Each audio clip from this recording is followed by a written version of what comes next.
വിവാഹത്തിന്റെ ഒറ്റ ദിവസം ഇടാൻ മാത്രം, ഒറ്റ തവണ ഇടാൻ മാത്രം ഡ്രസ്സ് 50,000 വില. ഇസ്രാഫാണത്. ഒരൊറ്റ ദിവസമേ രാത്രി ഇടുന്നുള്ളൂ, അല്ലെങ്കിൽ ഒരു പകലേ ധരിക്കുന്നുള്ളൂ. ഇസ്രാഫ്. ഓർക്കണേ, നമ്മൾ ഏത് തലത്താ അത് ധരിക്കുന്നത് എന്നറിയോ? 60 കൊല്ലം മുമ്പ് നമ്മൾ ആ മക്കൾ ധരിച്ചു നിൽക്കുന്ന അതേ തലത്ത് കിടന്നുറങ്ങിയ വലിയുപ്പയെ കുറിച്ച് ചിന്തിക്കണോ? ഉപ്പായെ കുറിച്ച് ആലോചിക്കണോ? ആ ഉപ്പാക്ക് ധരിക്കാൻ ഡ്രസ്സ് തന്നെ ഉണ്ടായിരുന്നില്ല. നിങ്ങൾ ആലോചിച്ച് നോക്കണേ, നമ്മൾ മറക്കാൻ പാടില്ല. എന്നോടൊരിക്കൊരാൾ പറഞ്ഞു, ഉസ്താദ്, യതീമക്കളെ കല്യാണം നടക്കുന്ന സമയത്താണ്. യതീമക്കളെ കല്യാണം നടക്കുമ്പോൾ അയാൾ എന്നോട് ചോദിച്ചു, ഉസ്താദേ, 3 കുട്ടികളുടെ കല്യാണം നടക്കുന്നത്. അപ്പം എന്നോട് പറഞ്ഞു, ആ കുട്ടിക്ക് ധരിക്കാനുള്ള ഡ്രസ്സ് ഞാൻ തരാം, കല്യാണത്തിൻ്റെ തലേ ദിവസം ധരിക്കാനുള്ള ഡ്രസ്സ്. ഞാനും കരുതി അയാളെന്തോ നിയ്യത്ത് ചെയ്തതാവുന്ന നടന്നോട്ടെ. അപ്പം എന്നോട് പറഞ്ഞു, നിങ്ങൾ വരുമ്പോൾ നിങ്ങൾ വണ്ടിയുമായി എൻ്റെ വീട്ടിൻ്റെ അടുത്ത് കൂടെ വരണം, 3 കുട്ടികൾക്കുള്ള ഡ്രസ്സ് ഞാൻ തരാം. അപ്പം ഞാൻ നോക്കുന്ന സമയത്ത് എന്താണെന്നറിയോ? അയാളുടെ കുടുംബത്തിൽ നടന്ന 3 കല്യാണങ്ങളിൽ 3 കുട്ടികൾ ഒറ്റ രാത്രി മാത്രം ധരിച്ച ഡ്രസ്സ്. ആ ഡ്രസ്സ് എടുത്തിട്ട് ഇയാൾ അലക്കി കൊടുന്ന് വെച്ചതാണ്. എന്നിട്ട് എന്നോട് പറഞ്ഞു, ഉസ്താദേ, ഇതിന് 35,000, മറ്റേതിന് 45,000, മറ്റതിന് 50,000, ഈ 3 ഡ്രസ്സ്. എന്നിട്ട് എന്നോട് പറഞ്ഞു, ഒറ്റ തവണ, അയാൾ സത്യം പറഞ്ഞോണ്ട്, അല്ലെങ്കിൽ ഇത് തിരിയില്ല. എന്നോട് പറഞ്ഞു, ഒറ്റ തവണ ഇതിട്ടിട്ടുള്ളൂ ഉസ്താദേ, ഞാൻ അലക്കി നന്നായി ഭംഗിയാക്കി വെച്ചിട്ടുണ്ട്. അപ്പം എനിക്ക് മനസ്സിലായി, ഇയാൾ ഇതെടുത്ത് ചാടാനും വയ്യ, ഇഞ്ഞിട്ടിടൂല്ല. അപ്പം യതീമക്കളെ ശരീരത്തിലിട്ട് കൊടുത്തിട്ട് മൂപ്പരെ തടി കഴിച്ചിലാക്കാണ് എന്നെനിക്ക് തോന്നി. ഞാൻ ആ സഹോദരനോട് പറഞ്ഞു, പ്രിയപ്പെട്ടവരെ, ഇതെനിക്ക് മടിയുണ്ട്. ഞാൻ പറയാൻ കാരണം എന്താ അറിയോ? ഞാനിത് ഈ മക്കളോട് പുതിയതാണെന്ന് പറഞ്ഞു കൊടുക്കാൻ നിർവാഹമില്ലല്ലോ. ഞാൻ അവരോട് പറയാ, ഇത് 1 തവണ ഇട്ടിട്ടുണ്ട് എന്ന് പറഞ്ഞാൽ അവർക്ക് മനസ്സിലാകും. 1 തവണ ഏതോ കുട്ടി ഇട്ടതാണ് എനിക്ക് ഇയാൾ കൊണ്ടുവന്ന് തന്നത്. എൻ്റെ വാപ്പ ഇല്ലാത്തത് കൊണ്ടല്ലേ എന്ന് മക്കളവർ ദുർവിനിയോഗം ചെയ്തവർ, അമിതവ്യയം ചെയ്തവർ. ഇന്നൽ മുബദ്ദിരീന കാനൂ ഇഖ്വാനശ് ശയാതീൻ. അമിതവ്യയം ചെയ്യുന്ന ആളുകൾ പിശാചിന്റെ കൂട്ടുകാരാണെന്ന് പരിശുദ്ധ ഖുർആൻ. അവർ അള്ളാന്റെ ആളുകൾ എന്നല്ല ഖുർആൻ പറഞ്ഞത്. ഉസ്താദുമാരോട് ചോദിച്ചു നോക്കവരിയ്ക്കുന്നില്ലേ ഇവിടെ? ഇന്നൽ മുബദ്ദിരീൻ, അമിതവ്യയം ചെയ്യുന്ന ആളുകൾ, സമ്പത്ത് ദുർവിനിയോഗം ചെയ്യുന്ന ആളുകൾ, കാനോ ഇഖ്വാനശ് ശയാതീൻ, അവർ പിശാചിന്റെ കൂട്ടുകാരാണെന്ന് പരിശുദ്ധ ഖുർആൻ. പ്രിയമുള്ളവരെ, എങ്ങനെ ഒന്ന് ആലോചിച്ചു. എല്ലാം കൂടെ പറയാൻ, എല്ലാ മേഖലയും കൂടെ ടച്ച് ചെയ്തു പറയാൻ എനിക്ക് സമയമില്ല. അടിമുടി നിങ്ങൾ ചിന്തിക്കണേ. അതേപോലെ നമ്മുടെ ഏതു മേഖലയാണെങ്കിലും അള്ളാഹുവിന് ഇഷ്ടമില്ലാത്ത രീതിയിൽ നമ്മളെ ചെലവഴിച്ചാൽ അള്ളാഹുവിൻ്റെ അനുഗ്രഹത്തിന് നന്ദികേട് ചെയ്തവരെ കൂട്ടത്തിലാവും നമ്മൾ. അള്ളാഹുവിൻ്റെ അനുഗ്രഹത്തിന് നന്ദികേട് ചെയ്തവരുടെ കൂട്ടത്തിലാവും. അള്ളാഹു കാത്തുരക്ഷിക്കട്ടെ. അള്ളാഹുവെ പുറത്തു തരണേ അല്ലാ. എല്ലാ മേഖലയും നിങ്ങൾ ആലോചിക്കണം. ഞാൻ 1-2 ഉദാഹരണം പറഞ്ഞു എന്ന് മാത്രമേ ഉള്ളൂ. എല്ലാം കൂടി എനിക്കിവിടെ വിശദീകരിച്ചു പറയാൻ സമയമില്ല.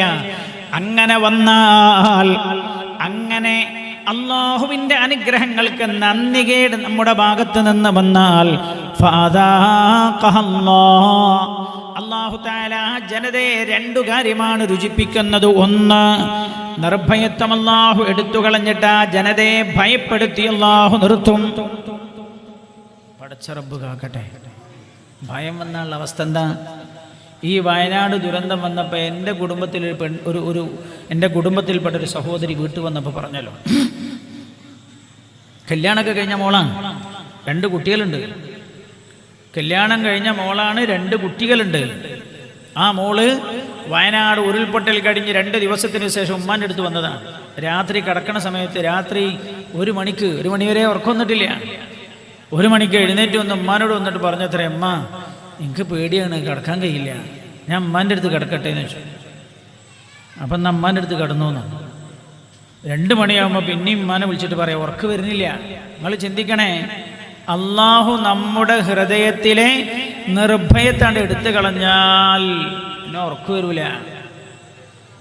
അള്ളാഹു നമ്മളെ ഭയപ്പെടുത്തി നിർത്തിയാൽ നമ്മുടെ അവസ്ഥ എന്താകും? എൻ്റെ സഹോദരങ്ങളെ, പടച്ച റബ്ബേ, നീ തന്ന നിഅമത്തുകളൊക്കെ നീ നിലനിർത്തി തരണമല്ല. ഉമ്മാനോട് പറയാം, ഉമ്മ, ഈ മലറ്റങ്ങ് ഉരുൾപൊട്ടി വന്നിട്ട് നമ്മളൊക്കെ മണ്ണിനടിയിൽ പോയാൽ ഉമ്മന്നെ മണ്ണിനടിയിൽ നിന്ന് വലിച്ചെടുക്കൂലേ? എവിടെ? വയനാട്ടിലല്ല, കോഴിക്കോട് ജില്ലയിൽ ഉരുൾപൊട്ടിയത് വയനാട്ടിലാണ്. വയനാട്ടിൽ ഉരുൾപൊട്ടിയിട്ട് ആ രംഗം കണ്ട് പേടിച്ചൊരു കുഞ്ഞുമോൾ, 2 മക്കളുടെ ഉമ്മ, 2 മക്കളുടെ മാതാവായൊരു സഹോദരി സ്വന്തം ഉമ്മയോട് പറയാം, അങ്ങനത്തെ മണ്ണ് കൂടിപ്പോയ ഉമ്മന്നെ വലിച്ചെടുക്കണം കേട്ടോ എന്ന് ഉറങ്ങണ സമയത്ത്. ഞാനത് തമാശ പറയില്ല, പേടിച്ചിട്ട് പറയാം.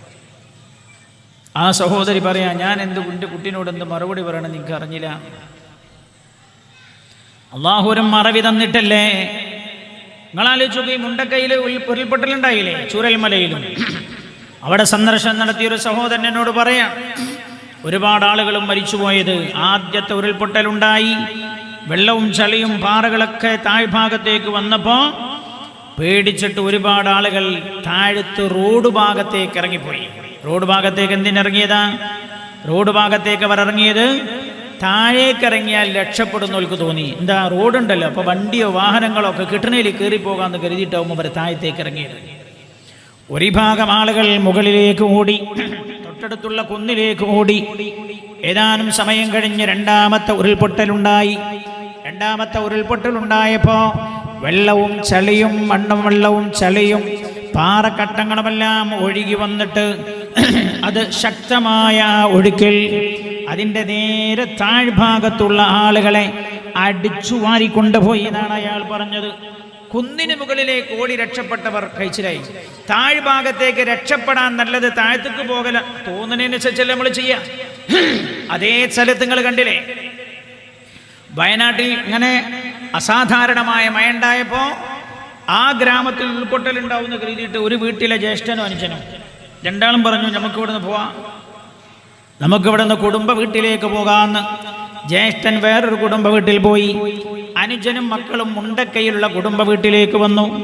അവരിങ്ങോട്ട് വന്നത് എന്താ? ഞങ്ങൾ താമസിക്കുന്ന ഗ്രാമത്തിൽ ഉരുൾപൊട്ടലുണ്ടാവുമെന്ന് പേടിച്ചിട്ട് അങ്ങോട്ട് വന്നത്. ജ്യേഷ്ഠൻ പറയാണ്, ഉരുൾപൊട്ടലിന് ശേഷം അനുജന് വേറൊരു കുടുംബത്തിൽ പോയി, ഞാനൊരു വേറൊരു കുടുംബത്തിലും പോയതാ. ഞാൻ രക്ഷപ്പെട്ടു, അനുജനും മക്കളും ഭാര്യയും മുഴുവനും ഈ ഉരുൾപൊട്ടലിൽ മരിച്ചുപോയി. നിങ്ങൾ ചിന്തിക്കണേ, ചിന്തയുടെ ഉടമസ്ഥൻ നമ്മുടെ കൽബിലേക്ക് ചിന്ത എറിഞ്ഞു തരുന്നതാരാണ്? അല്ലാഹുവാൻ. പടച്ച റബ്ബ് നമ്മളെ പിടിക്കണം എന്ന് തീരുമാനിച്ചാൽ ഒരാൾക്കും നമ്മളെ രക്ഷപ്പെടുത്താൻ കഴിയില്ല. അത് കേരളം കേന്ദ്രത്തെ കുറ്റം പറഞ്ഞിട്ട് അറിയില്ല, കേന്ദ്രം കേരളത്തെ ആക്ഷേപിച്ചിട്ടും കാര്യമില്ല.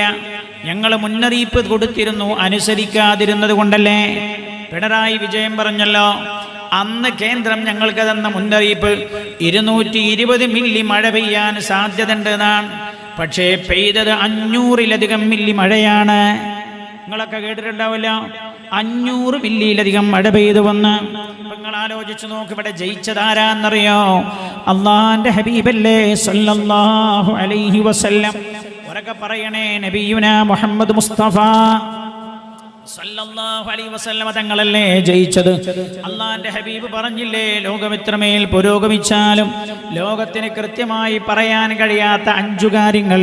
അതിലൊന്ന് മത്തായത്തിൽ മത്തറു അഹദുൻ ഇല്ലല്ലാ, മഴ എപ്പോൾ പെയ്യുമെന്നോ എവിടെ പെയ്യുമെന്നോ എത്ര പെയ്യുമെന്നോ കൃത്യമായി പറയാൻ ലോകം എത്ര പുരോഗമിച്ചാലും കഴിയൂല എന്ന് പരിശുദ്ധ നബി മുഹമ്മദ് മുസ്തഫ സല്ലല്ലാഹു അലൈഹി വസല്ലം. ശരിയല്ലേ പ്രിയമുള്ളവരെ? പരിശുദ്ധമായ ഖുർആനിൽ അല്ലാഹു തആല ഓർമ്മപ്പെടുത്തുകയാണ്, ഖുൽ ഹുവൽ ഖാദിറു അൻ യൻഫൗഖികും ഔ മിൻ തഹതി അർജുലികും ഔ യൽബിസകും ശിയഅ വയുദീക ബഅലകും ബഅസ ബഅൽ.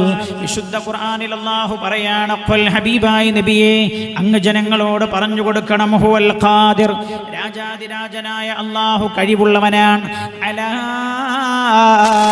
അൻ യബഅത അലൈകും അദാബൻ മിൻ ഫൗഖികും, നിങ്ങളുടെ മുകൾ ഭാഗത്ത് നിന്ന് നിങ്ങളെ ശിക്ഷിക്കാൻ കഴിവുള്ളവനാണ് നിങ്ങളുടെ റബ്ബെന്ന് പറയണം. നിങ്ങളുടെ മുകളിൽ നിന്ന് നിങ്ങളെ ശിക്ഷിക്കാൻ നിങ്ങളുടെ റബ്ബിന് കഴിയുമെന്ന് നിങ്ങൾ പറഞ്ഞു കൊടുക്കണം. ഔ മിൻ തഹതി അർജുലികും, നിങ്ങളുടെ താഴ്ഭാഗത്ത് നിന്ന് നിങ്ങളെ ശിക്ഷിക്കാൻ കഴിവുള്ളവനാണ് നിങ്ങളുടെ റബ്ബെന്ന് നിങ്ങൾ പറഞ്ഞു കൊടുക്കണം. അല്ലാഹുവിൻ്റെ ഹബീബിനോട് അല്ലാഹു തആല പറയാ, ഔ മിൻ തഹതി അർജുലികും ഔ യൽബിസകും ശിയഅ വയുദീക ബഅദകും ബഅസ ബഅദ്, നിങ്ങളെ പരസ്പരം ഭിന്നിപ്പിച്ചും നിങ്ങളെ തകർക്കാൻ കഴിവുള്ളവനാണ് രാജാതിരാജനായ അല്ലാഹു എന്ന് നിങ്ങൾ പറഞ്ഞു കൊടുക്കണം നബിയെ എന്ന് പരിശുദ്ധമായ ഖുർആൻ. താഴ്ഭാഗത്തുനിന്ന് റബ്ബിനെ നമ്മളെ ശിക്ഷിക്കാൻ കഴിയും, മേൽഭാഗത്തുനിന്ന് ശിക്ഷിക്കാൻ കഴിയും. നോക്ക് നിങ്ങൾ, 500-ലധികം ആളുകൾ മരണപ്പെട്ടു എന്നാണല്ലോ ഏറ്റവും പുതിയ റിപ്പോർട്ട്. അതൊന്നും കൃത്യമായ കണക്കല്ല. കാരണം എന്താ? ലഭ്യമായ കണക്കനുസരിച്ച് പറഞ്ഞതാണ്.